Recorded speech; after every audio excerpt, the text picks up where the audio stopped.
Occasionally, I'll stop looking at videos of girls milking their fat, heavy tits, and I'll check my emails.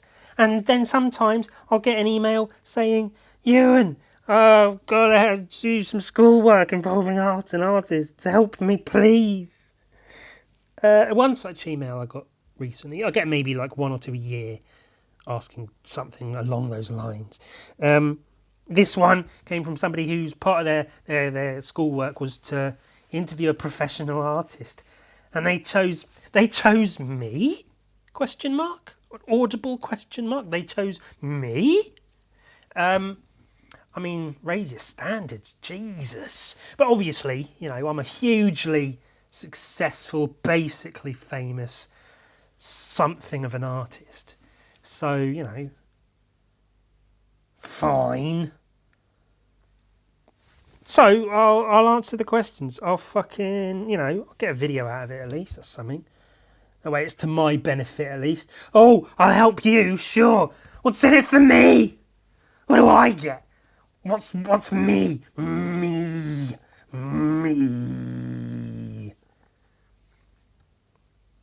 I'll put up me working on this commission that is somewhat based on George Orwell's classic novel 1984. You might have heard of it from the last scene in room 101. But it's goblins instead of rats. Get it? Do you see what I'm doing with the... Question 1. How did you decide what you wanted to major in? I didn't choose art, man. Art chose me. Yeah. But I didn't really choose it. I studied illustration just because I literally did not know what else to do. I was at college and then I was taking a gap year and I did nothing for a bit, for most of it, and then for the rest of it I worked, got a little bit of money. And then I figured, well, I guess I'll go to university. But what do? I just studied art and design for a couple of years, so didn't want to do that again. So I studied illustration because it's drawing pictures, and that's all I've ever done. So it seemed to make sense that I continue to do that. So it wasn't that I decided; it's just it's all I've got. Drawing's all I have. So I did that. How did school prepare you? It didn't, I guess. It prepared me by letting me know that all teachers are shit. They're shit, they're stupid, they're a bunch of fucking morons, don't know what they're talking about. They should all shove cocks into their mouths until they suffocate and die. All cocks. Well, from my personal point of view, they... Basically, all of them for my whole life told me, don't do your art with ballpoint pens because it's not professional, it's scratchy, it's whatever. But now, essentially, I make a living doing ballpoint pen drawings. So, fuck the lot of them. Bunch of dummies. So that's, well, it prepared me in a way it not necessarily should have, but by letting me know to have an idea of what I want to do and to just do it, to just do whatever I want, to do.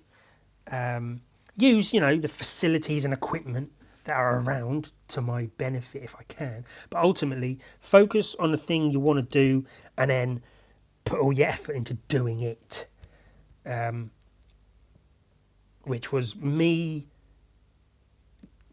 being prepared for that by the teachers not actively doing that.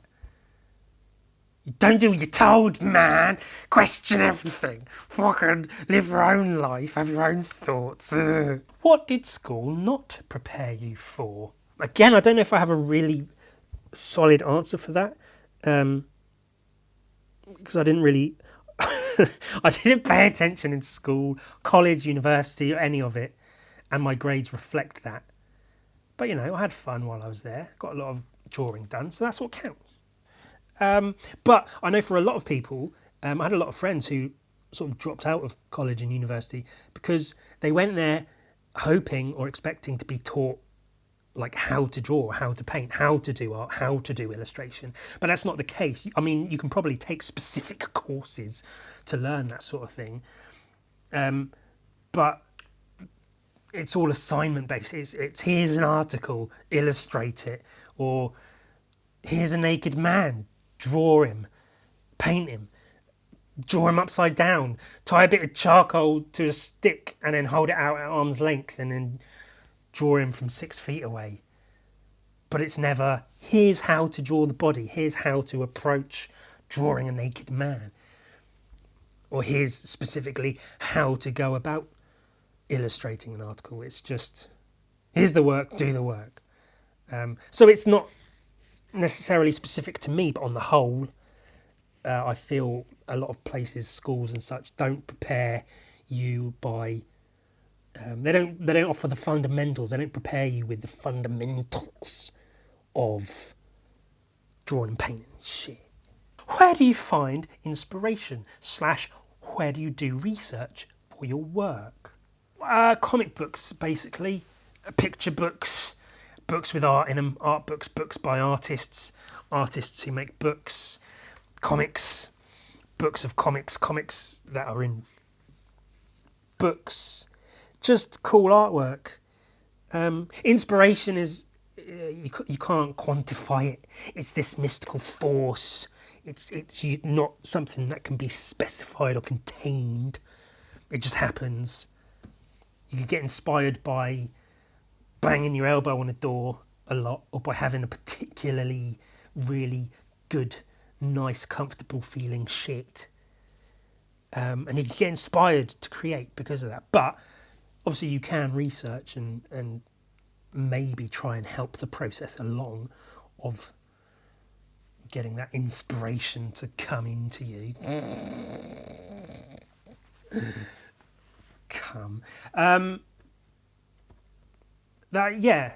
Online is good. Instagram, every now and again I'll find something particularly, interesting art-wise, but usually it's shit. Oh, pencil drawings of photographs of people. Oh, she's got water on her face and I drew it in charcoal and it took 18 hours. Also, porn. How do you promote yourself? I don't have to. I'm famous. I have a team of people that promote me. That's not true. Not remotely true. I don't promote as such. For me personally, I just try to stay up. Like in graffiti, yeah. If you're not painting everywhere all the time, you're not what they would call staying up. Other people are painting in the places where you could be painting, so no one's seeing you because everyone else is out there doing your shit. So I try to, at least on Instagram, for instance, post every day, so I'm constantly up, constantly being seen. And when I have new stuff out, try to make it known that I've got new stuff out. And if I make new books and stuff, I've not seen any useful results from doing so, but I will send them out to magazines and places that might look at them, review them, on the off chance that they like it enough to fucking stick it in their little dead medium of print magazines. Worthless, fucking useless pieces of shit. How do you make ends meet? What jobs do you have? Currently, I'm very lucky. I'm just scraping by, just about managing to make a living as an artist, full-time commissions and shit. Which is, it's okay sometimes. People say, draw the thing, and then I draw the thing, and I get a little bit of money for it. Do that enough, and it adds up. Gives me a bit of time to make something I can sell. But ultimately, I'm artist at the moment. Previously, I worked at my college for a little bit. After university, I washed dishes, worked in a shoe store for far too many years. All the while, desperately trying to make art where and when I could, to thus then allow me to eventually just be an artist, which, like I say, very, very lucky to be in that position. What are your present and long-term goals as an artist or designer? Present is to finish the shit I'm working on. That's it. I try. Well, I have for the last 6 years. I've published at least one thing myself. Self-published one thing, either a comic book or an art book, or a comic book or an art book. For the one a year for the last 6 years. I'm going to try and get 2 out this year. We'll see how that goes. So that's my present, and I guess ongoing goal is to have shit to make, have shit to finish. That's my ultimate goal. Is to keep having stuff to work on, to not run out of things to make, and to finish. Making them is a pain in the arse, and I hate it. I hate the process of making a whole fucking book. But having finished a book is enough of a goal, a driving force to make you want to sit down and actually do it. So that's my goals: to do shit, to keep doing shit, and to hopefully be able to just keep having stuff to make, to keep having ideas for things to make. How has your work changed because of COVID-19? It hasn't really. No, it hasn't. Again, very luckily, very fortunately, I became a quote-unquote professional artist right before, like at the start of 2020, right before that whole thing really, really kicked off. So the work I'm doing is the work I would have been doing anyway, just sitting at home drawing. That was my goal, I guess, was to sit and draw forever and ever. And that's all I've been doing. The work itself mostly comes from other people, commissions and shit, or my comic. So it's not really affected by the outside. I'm able to stay in from all the lockdowns I would have been anyway. So it's not really changed. So I'm the worst person to ask questions to. I don't have any good answers. How did you decide what to major in? I didn't. Oh, what did school prepare you for? It didn't. How do you promote yourself? I don't really. Oh, how has COVID-19 changed you? Like, it hasn't. Fucking nothing. Nothing! What were major breakthrough exhibitions or publications or jobs? There aren't any. I have no real answers to any of these questions. I've had a few sort of like exhibitions or publications in comics, in galleries, whatever. And I think every time you do something, especially if it's something like that, an exhibition or a publication, you think like, oh, this is it. This is going to be published. It's amazing. This is going to bring in, people are going to notice me, and the work's going to come in, and I'm going to get bigger and noticed more and become famous, and I'm going to be rich. But with every one of those things I've had, probably part of my own fault, is they've never really gone anywhere. They've just been, it's been a thing, it's happened, people go, hey look, that's a cool thing, and then it's over with. There's possibly a chance I could have put some more work in to make that follow through into something else. But at the same time, I think like that's just how it is. I guess to equate it to like Instagram, like you make a post, it might get loads of love and attention, loads of likes, loads of comments, shared a lot. But that's good for a day or two, and then you have to do another thing. You've got to keep moving on. And that's, I say Instagram just because it's a thing. But that's true with anything. With my Gun Viking comics, my art books, they're good to a point, but they're finite, you know. Their sort of life cycle ends, and then you've got to keep making more. You've got to make the next thing and the next thing. Like graffiti. You've got to keep painting or you're going to fucking run out. And no one's going to pay attention to you.